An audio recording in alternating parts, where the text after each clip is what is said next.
मल्लिकार्जुन खड़गे बोल रहे हैं। यहाँ विजय चौक पे प्रदर्शन कर रहे हैं। एक बात तो इससे साफ और जाहिर होता है कि मोदी जी जनता से कुछ छुपाना चाहते हैं।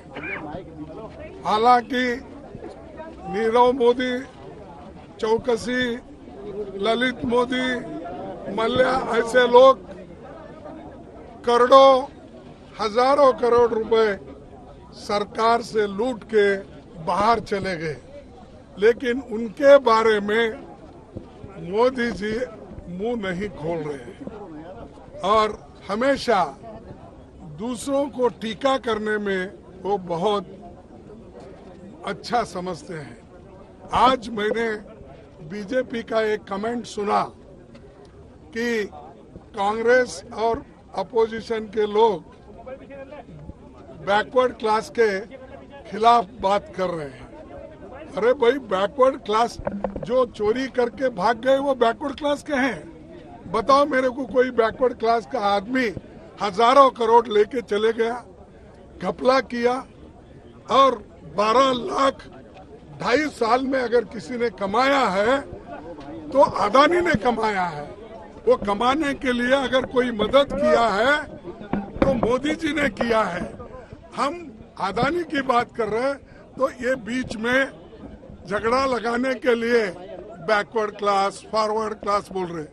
अरे पैसे जो हड़प कर रहे हैं उसके लिए हम तो जेपीसी चाहते हैं। यहाँ पर बैकवर्ड फॉरवर्ड का सवाल कहाँ आ गया?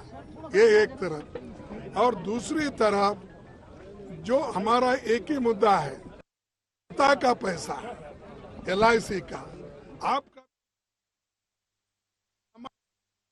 पैसा उसमें लगा हुआ है और बैंक में जो डिपॉजिट रखते हैं वो भी सामान्य जनता का होता है।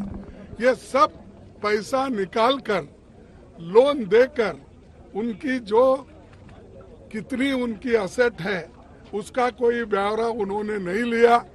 जैसा पूछते गए वैसा देते गए और आज उनका जो शेयर वैल्यू भी गिर रहा है तो हमारे पैसे जो LIC के उसमें है उसका भी वो भी कमजोर हो रहा है, बैंक्स कमजोर हो रहे हैं। ये सारी चीजें बाहर आने दो, इसीलिए हम joint press conference joint parliamentary committee चाहते हैं और इसी मुद्दे पे हम लड़ रहे हैं 4 महीने से, लेकिन सरकार सुनना नहीं चाहती। उनको क्या दिक्कत है? क्योंकि जेपीसी में तो उनके मेंबर ज्यादा होते हैं, उनका तो 2/3 मेजॉरिटी है। इसके बावजूद वो डर रहे हैं। क्यों? इसीलिए डर रहे हैं कुछ गलती है, दाल में काला है, तो इसीलिए वो डर रहे हैं।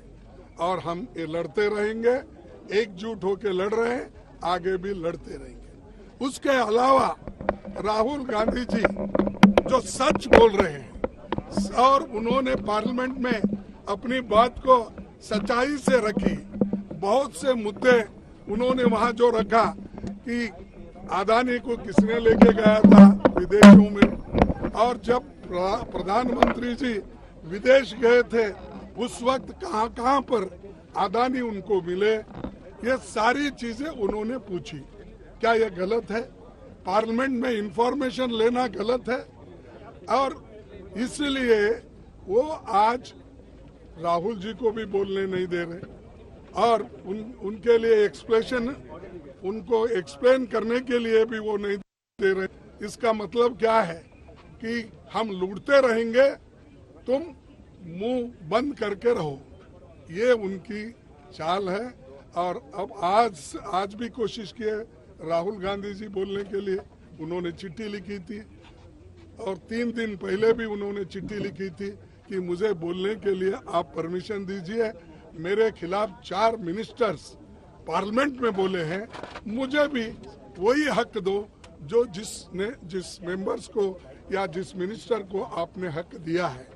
तो फिर भी उन्होंने माना नहीं। इससे ये जाहिर होता है कि डेमोक्रेसी को खत्म करने का, फ्रीडम ऑफ एक्सप्रेशन को खत्म करने का, फ्रीडम ऑफ स्पीच को खत्म करने का, और आगे एक दिन ऐसा आएगा अगर यही चाल से वो चले और चल रहे हैं जिस राह से, तो इस देश में ऑटोक्रेसी आएगी, डिक्टेटरशिप आएगी और सबके बंद हो जाएंगे। हम बोलने वालों का भी बंद हो जाएगा मुंह। आप जो आज रिकॉर्डिंग करके सो टीवी में दिखाते हैं, लिखते हैं, वो भी बंद हो जाएगा। तो इसीलिए सबके लिए लड़ रहे हैं हम।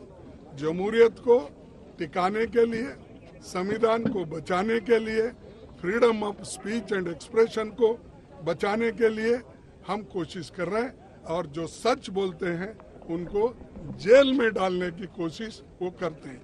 सिर्फ एक ही पार्टी का नहीं, कांग्रेस का मैं बोल रहा हूँ, सभी पार्टी के लोग आज जितने भी अपोजिशन पार्टीज है जो सच बोल रहे हैं, ठीक ढंग से है, उनको भी सताने का काम कर रहे हैं। तो एक पार्टी सभी पार्टियों को वो अपना डंडा चला रहे हैं। तो ईडी का धमकी दे रहे हैं, सीबीआई का धमकी दे रहे हैं, और ये धमकियां जो वो लोग दे रहे हैं इसलिए दे रहे हैं कि डेमोक्रेसी में कोई बात न करे और उनके खिलाफ कोई बात न करे। ये उनकी मंशा है, लेकिन हम रुकेंगे नहीं। हम अपनी बात को रखते जाएंगे, लड़ते जाएंगे और देश बचाने के लिए, डेमोक्रेसी बचाने के लिए, संविधान बचाने के लिए पूरी कोशिश हम सभी लोग मिलकर करेंगे। पीएम के से राजा बात करेंगे। हाँ ठीक है। ಕನ್ನಡದಾಗ ಹೇಳಿದ್ದೆನಲ್ಲ, ಏನಂದ್ರೆ ಇದು ಏನು ಹೇಳಿದ್ದೀನಿ ಅದನ್ನ ನೀವು ಸರಿಯಾಗಿ ಮಾಡ್ಬಿಡಿ। संजय सिंह जी आम आदमी पार्टी से बात रखेंगे।